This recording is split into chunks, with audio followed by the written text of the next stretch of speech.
Hi everyone, today we will be reading the last part of this book called Big Cats.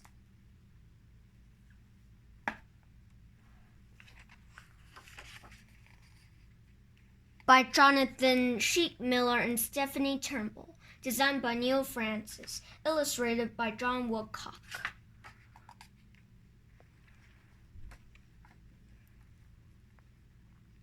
Under threat.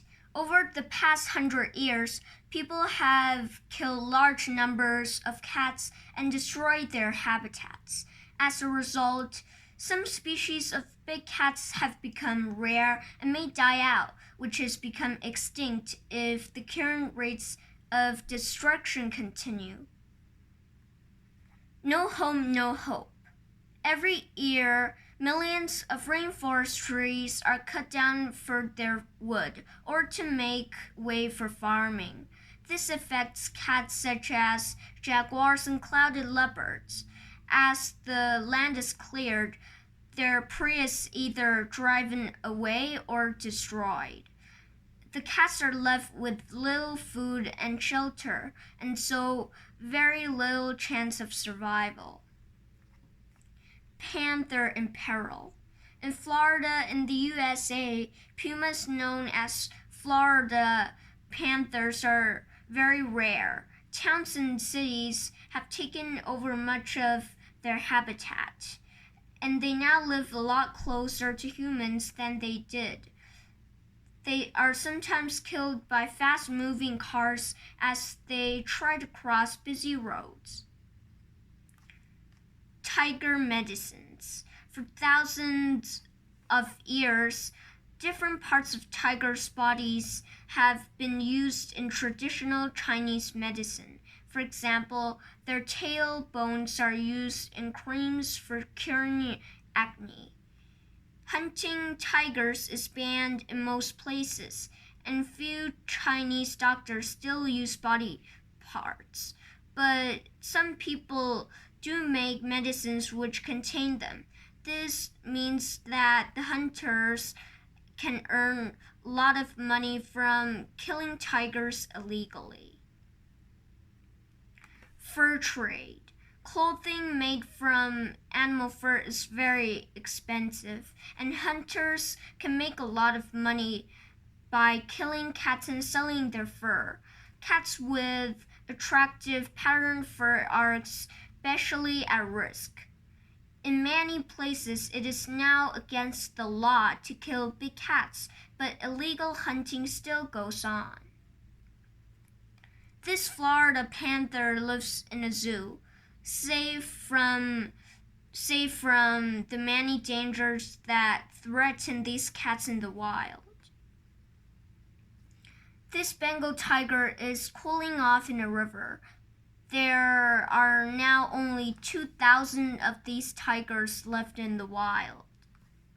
These are packets of dressings containing tiger bone.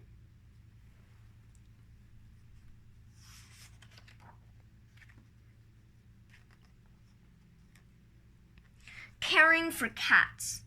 Now that some big cats are in danger of becoming extinct, people are learning to protect and care for them.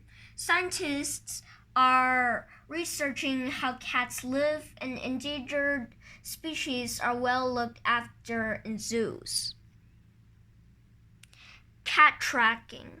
To find out more about a cat's habits, scientists study its movements. They can do this by attaching a special collar to the cat's neck.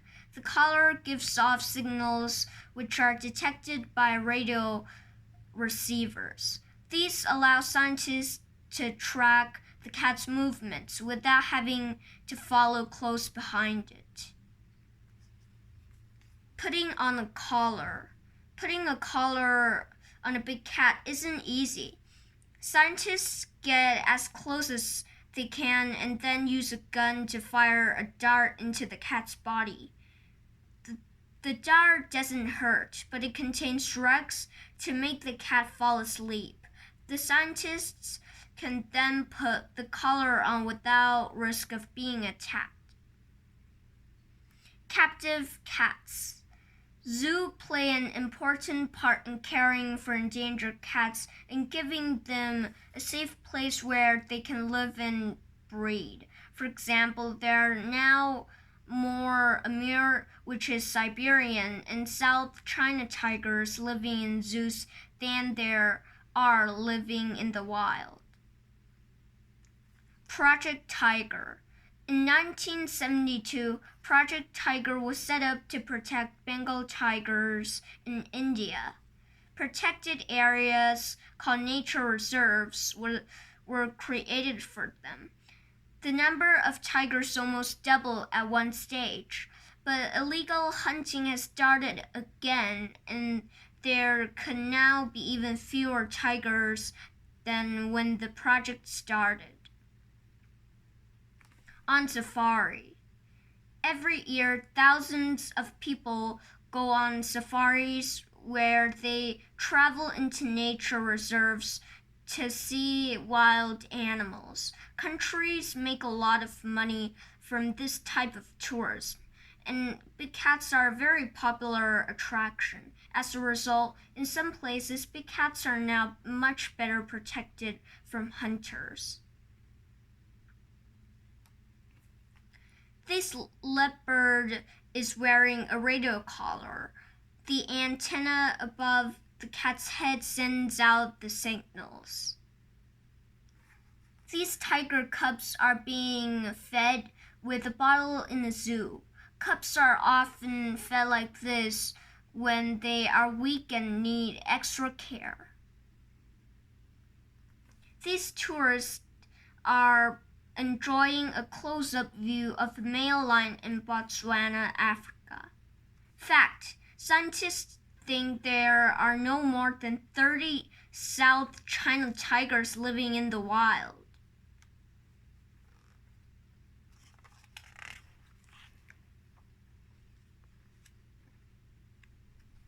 Myths and legends. For thousands of years, cats have been respected for their power and beauty. In many places, they have been a central part of religious rituals and beliefs. In some societies, people wear the skins of big cats to show their own power and importance. The Sphinx. The Sphinx is one of the best-known statues in the world. It is a man's head and a lion's body. It is in Giza, in Egypt, and is at least 4,500 years old. The entire Sphinx is 73 meters, which is 240 feet long. Sphinxes also appear in several other ancient cultures. In Greek legend, the Sphinx had the head of a woman, the wings of a bird, and the body of a lion. Cat gods. Some ancient Egyptian gods had cat features. For example, Bastet was a goddess of the sun and moon with the head of a cat, while Sekhmet, a goddess of war and punishment, had a lion's head. Dress to impress. Because big cats are regarded as powerful hunters, people sometimes wear their skins to emphasize their own power. In South Africa, kings of the Zulu people sometimes wear leopard skin headbands and robes. Jaguar gods. The jaguar has been worshipped by different peoples of Central and South America. The Olmecs, who lived in Mexico over 2,500 years ago, believed that they were descended from jaguars, and their rain god was part man, part jaguar. Today, people in this area still occasionally wear jaguar masks during festivals. Here you can clearly see the Sphinx's long paws and human head. Fact: In ancient Egypt, cats were so well respected, it was against the law to kill one. A person could be put to death for doing this. A statue of the cat-headed goddess Bastet with several kittens at her feet. This Zulu prince is wearing a traditional leopard skin robe. A stone figure of an Olmec jaguar spirit. And this is the end of the book.